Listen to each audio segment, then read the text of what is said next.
any story actually. I think Ooh. I'll tell one that's relatively serious. It might have been end of my time at Palace. You were involved in this. was I? Yeah. Go on then. We played against you guys. Coventry. Oh my god, yeah.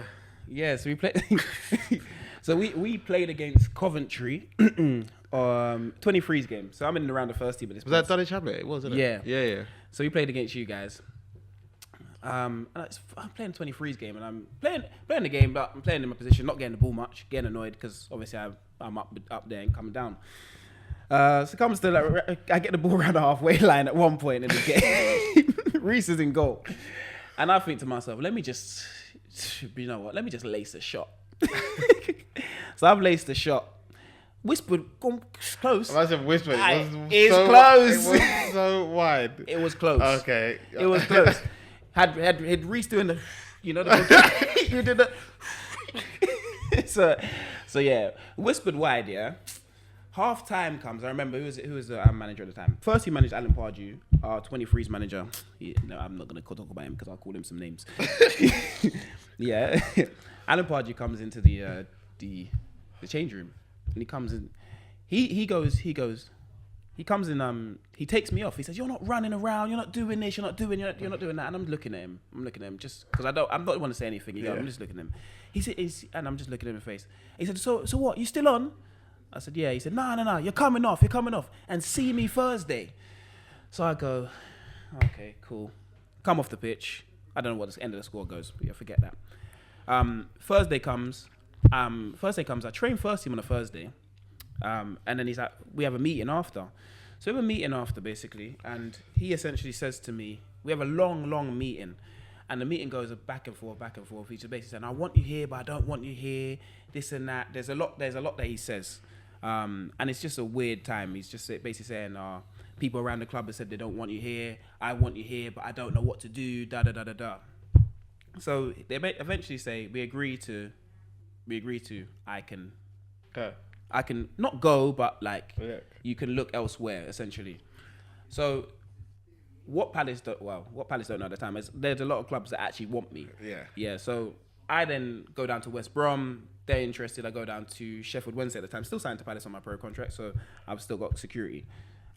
These clubs come in to try and obviously sign me. Palace then go, nah, not happening. Clubs, people don't get it. It's disgusting. Yeah, they go, nah, not happening. 50% sell-on fee. Oh, wow. Yeah. And the clubs are basically saying, oh, but you don't want him, so why do we have to give you a 50% sell-on? Yeah.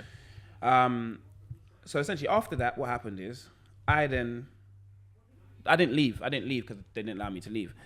But when they didn't allow me to leave, they made me train with the under 18s. Oh, wow. So I went to train with youth team. And train youth team for a period of time.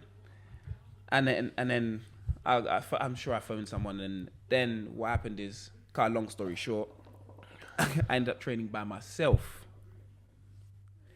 Yeah, so I ended up training by myself for like the last, I'm gonna say, I didn't kick ball with a team for like 18 months at the back end of my 3-year deal. So I played for the first 18 months. Yeah. And then even when new managers came in, I would and then but the same old staff were in charge, so that I wouldn't be allowed to train basically. So I'd be in the system where, okay, cool, new manager comes in, I'm hoping, oh yeah, I'm getting a chance. Everyone's in the group chat. Jacob, you have your opportunity tomorrow. Yeah. Come in the next day. Nah, Jacob, you're not waiting here. The boys are going out to train. Fitness coach will come and get you. So I trained by myself for a long time. And then from there, because I was training by myself, I went to goals. You know, you're not meant to go to goals as a pro. Went to goals and got injured at goals. Oh, my God. So I got injured at goals. And then and then I rehabbed at Palace. They didn't mind. I really got injured at goals because I weren't playing at the time. So I rehabbed, got fit. And this is them nasty piece of work. My last 3 weeks of my contract, they allowed me to train with the team again. My last 3 weeks of my contract. I've been there for 13 years. I'd been at Crystal. It was my only football. I'd never played Sunday League. My only football club was Crystal Palace. From 7 years old, 8 years old until 21, I was at Crystal Palace Football Club. Yeah, literally gone through the system. Last 3 weeks, they allowed me to train with the team, and left there. Didn't get no goodbye. Didn't get no nothing. No nothing. No one said a word to me. Just straight out the door. 13 years. Damn. Done like that.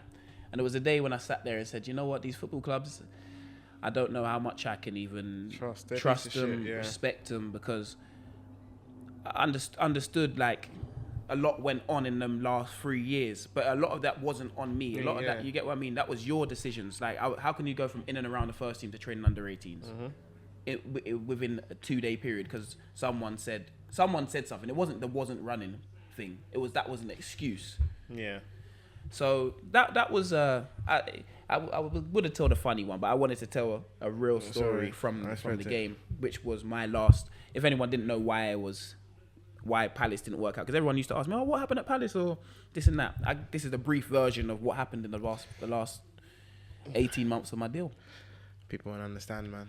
No. They don't understand the narcissism what goes on. It's generally disgusting. And then you have the bad references, so that led to me not being able to sign for a club that I would probably want to sign to. And then you know how the trickle down effect is. Yeah. Deals that were meant to happen before, They don't happen anymore. they're not on the table anymore. If the deal don't go through on that date, just Done. write it off. Honestly, write it off.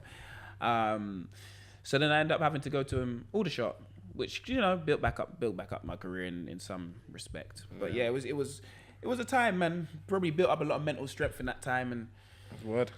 yeah, football was difficult, but at the end of the day, they still pay me my money. Yeah, and you're still breathing. That is a great story to end on, I can't lie. So that ended on the real.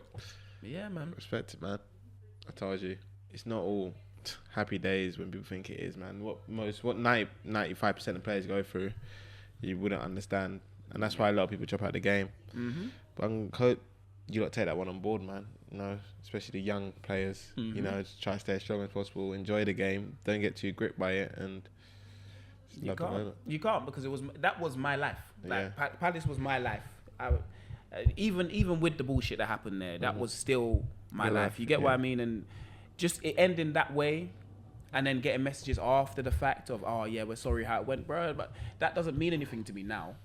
Do you get what I mean? So it was a time. It was a time, and then it ended. It ended how it ended, and it took me years before I could watch a Palace game again.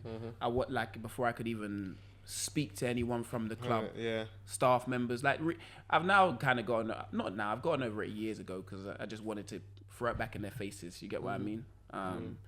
But it's just a case of, you live and you learn. Football happens. It's the nature of the beast. It's not happened to only me. It's happened to many of us. Of course.